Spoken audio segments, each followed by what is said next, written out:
Hello there, I'm here once again. This one is called He's Out There. It's more or less a story and not a poem. Um, it's kind of a revenge, not revenge exactly, but it's like, okay, a practical joke turns into real. Enjoy. He's out there. He's out there, you know. I paused a moment for effect. Always there, waiting, watching. Cassie eased back the curtain, afraid to see, but afraid not to. Darkness. No moon, no stars, just darkness. My little cabin sat high up on the hill, overlooking the cliffside cemetery. It was hard to see the cemetery from my window. The oak trees hid my view, for they still held tightly to their colorful leaves. They should have shed them by now, but for some reason they did not want to release them. To the left of the cemetery was Hawkins Pond. There was some mighty good carp fishing in that pond. It was kind of creepy at night, so folks generally stayed away, but during the day it was not so bad. I stood from my chair by the fireplace and walked towards the window. On second thought, I walked back to the end table, grabbed my binoculars. As I reached the window, I whispered, "He is always there." I think I startled Cassie, for she jumped a mite. I pulled the curtain further back and looked towards the pond. Putting the binoculars to my eyes, I watched the shadows dance across the pond. Wave upon wave flowed, and I wondered what was so big it would leave waves in the pond. The water flowed like that of an ocean, and I could see ripples thrusting against the shore. A gust of wind blew fiercely, and the trees began to shed their leaves. Cassie grabbed my arm and held tightly. I pulled my arm away. "Oh, you cannot see him, but you will know where he is at." "You'll not know where he is at either, but he is there." I turned her way, but I was not looking at her. I was looking straight through her. I spoke as if talking to myself, but I knew she was listening. It was time for her to head home, and now she feared leaving. I could picture her now, running towards her car, dropping her keys, and in a state of panic, looking fearfully around. I tried holding my laughter in. It was hard, but I managed. "He's always where death has been, or is yet to come." Almost a whisper, the words came from my mouth, a haunting voice, a wary voice. I made her believe I did not even know she was in the room.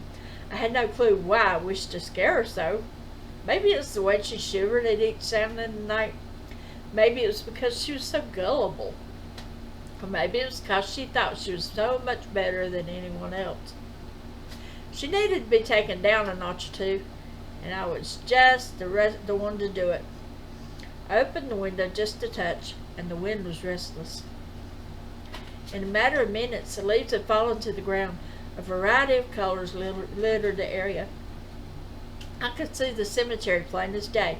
Headstones rested in overgrown weeds. No one maintained it. No one visited it. Old, ancient. How long had it been since anyone had even thought of that cemetery? He is there. You cannot see him, but I'll bet you can feel him. This time I looked directly at her face to face, eye to eye. "You can feel him, can't you?" I saw the fear in her eyes, saw her hands shaking, and fresh tears falling from her eyes. She shook her head yes. I tried to hand her the binoculars, but she would not take them. "You need to see. You need to know." Still, she shook her head no. I grabbed her arm and pushed her towards the door.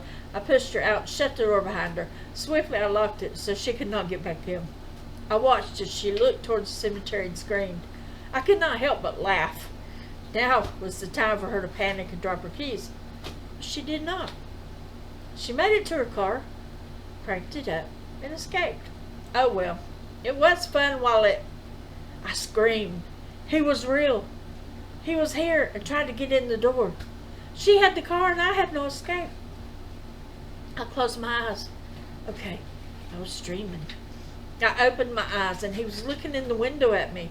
skeletal face, sunken red eyes outlined in black, and teeth that looked as sharp as razor blades filed close. I could hear the wind whistle through his bones. His arthritic fingers tapped a tune on the window, and his jawbone working in equal rhythm. The back door. Yes, I could go out the back door. I could outrun that bony beast. I ran to the back door and jerked it open. Big mistake. I am here. Always here. Watching. Waiting. He was like anything I had ever seen before. A combination of man and beast, life and death. Rotten flesh hung from his face, and sparse tendrils of hair hung off the skeletal head. One human eye, one soulless eye. It had 4 arms, 2 human arms and 2 skeletal arms. One human leg and 1 skeletal leg. He was a cross between life and death. I struggled as he grabbed me, but it did little good. He is still out there, you know. Cynthia Clark. I do hope you enjoyed that. Have a good evening and peace. Love y'all.